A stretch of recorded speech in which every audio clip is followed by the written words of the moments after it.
So, believe it or not, we're getting close to the end of the liturgical year.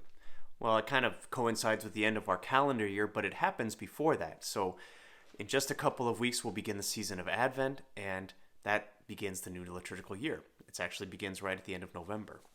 And always around this time of year, the church offers us these readings that speak more of the end times, of the times that when Jesus will come again. We call them apocalyptic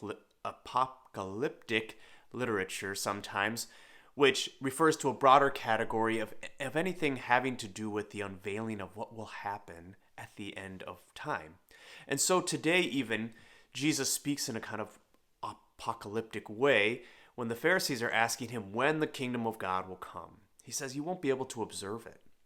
In fact, Jesus himself is the embodiment of the kingdom, and from that, it's kind of the center of a ripple.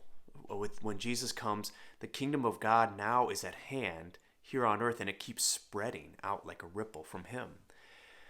But we want to know, right? We want to know when Jesus is coming again, because God forbid we're unprepared for that. God forbid we find ourselves rooted deeply in sin and find ourselves far from God at that moment, because we know that's kind of the last chance.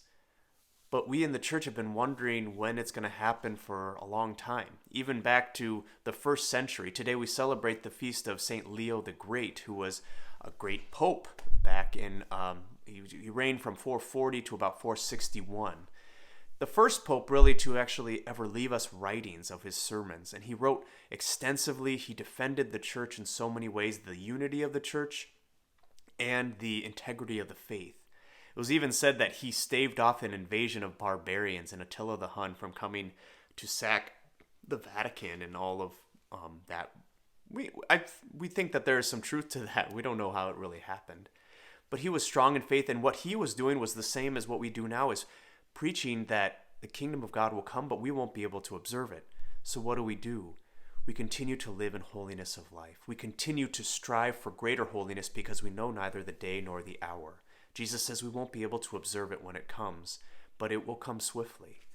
And so we don't put our trust in anyone telling us this is the kingdom of God or this is the kingdom of God or anything other than what we do to prepare for it. That is, asking the Lord to give us more holiness, to strive for more holiness by being virtuous, by whatever those things you know that you're doing you shouldn't do, and those things that you feel like maybe I should do more of that, and doing those. It's just that easy and that difficult. So we ask the Lord for his grace to make those changes we need to, so that we might be prepared when he does come.